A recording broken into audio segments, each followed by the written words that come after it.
गरिमा ऐसे परिवेश में पली बड़ी थी जहां अनुशासित रहना अनिवार्य था। हर काम समय पर होना चाहिए।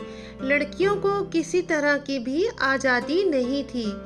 जब गरिमा कॉलेज जाती तभी थोड़ा खुश रहती।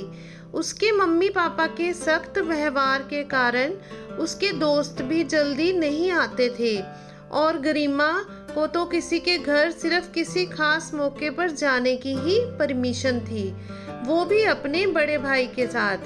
गरिमा के घर पर टीवी तक नहीं था। उसके मम्मी पापा का मानना था कि टीवी देखकर बच्चे बिगड़ जाएंगे। मनोरंजन के नाम पर एक रेडियो था जिस पर बुआ जी का कब्जा था। फूफा जी के ना रहने पर बुआ जी अब अपने भाई के साथ ही रहने लगी थी। वक्त गुजरा।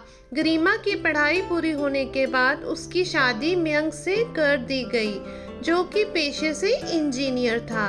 उसका परिवार गरिमा के परिवार से बिल्कुल उल्ट नए ख्यालों वाला था।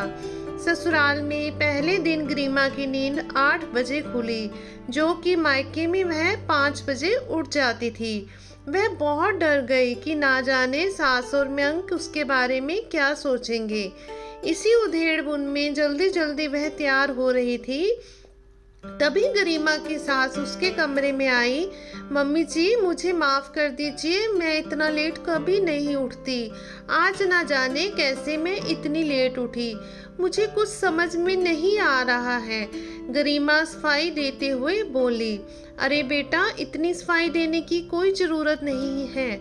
हम सब भी 7 बजे उठते हैं और तुम्हें तो शादी की थकान भी थी ना।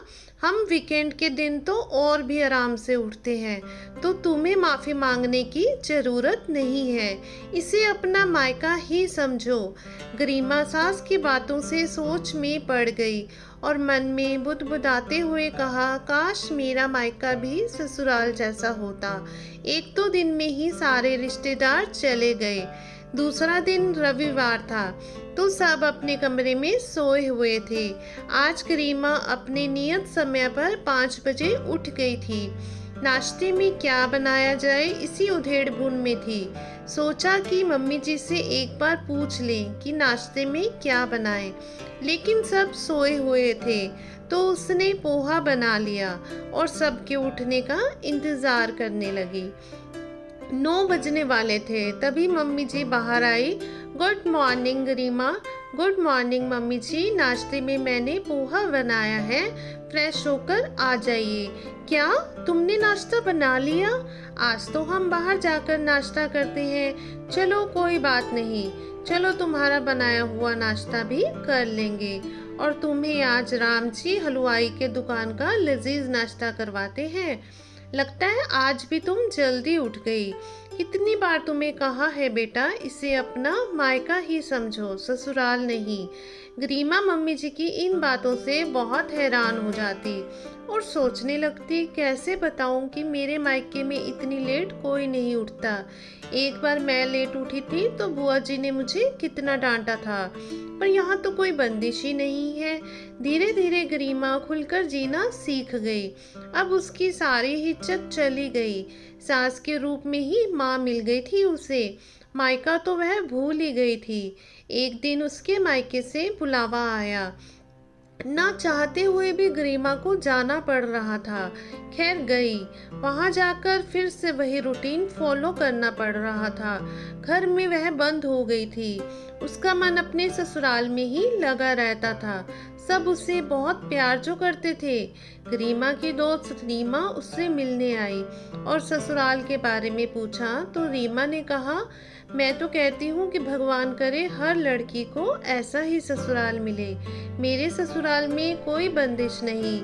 मम्मी जी बिल्कुल मेरी दोस्त की तरह रहती हैं। ऐसा भी ससुराल होता है क्या? रीमा ने हैरान होते हुए कहा। मेरी दीदी तो अपने ससुराल में इतना करने के बाद भी ताने ही सुनती है।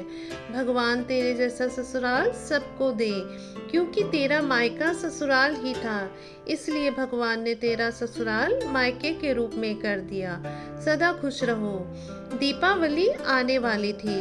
गरिमा की बुआ जी ने उसकी सास से कहा कि गरिमा को दीपावली तक यहीं पर रहने जाने दीजिए। गरिमा यह सुनकर बहुत दुखी हो गई और उसने छुपकर अपनी सास को फोन किया और कहा, मैं आप लोगों के साथ दीपावली मनाना चाहती हूँ, मुझे बुला लीजिए मम्मी जी। गरिमा की सास समझ गई कि गरिमा का वहाँ पर मन नहीं लग रहा है।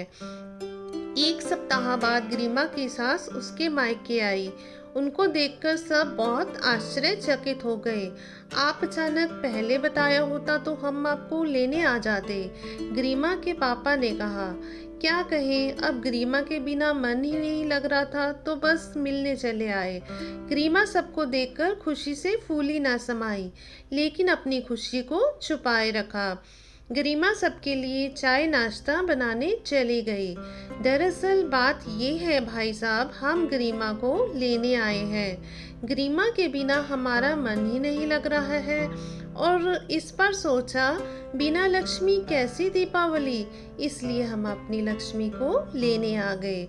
गरिमा की सास ने कहा, पर बहन जी, अरे पर और लेकिन छोड़िए और विदाई की तैयारी कीजिए, हम कल सुबह ही निकलेंगे। गरिमा जल्दी जल्दी अपनी पैकिंग में लग गई। तो दोस्तों, आपको ये हमारी कहानी कैसी लगी?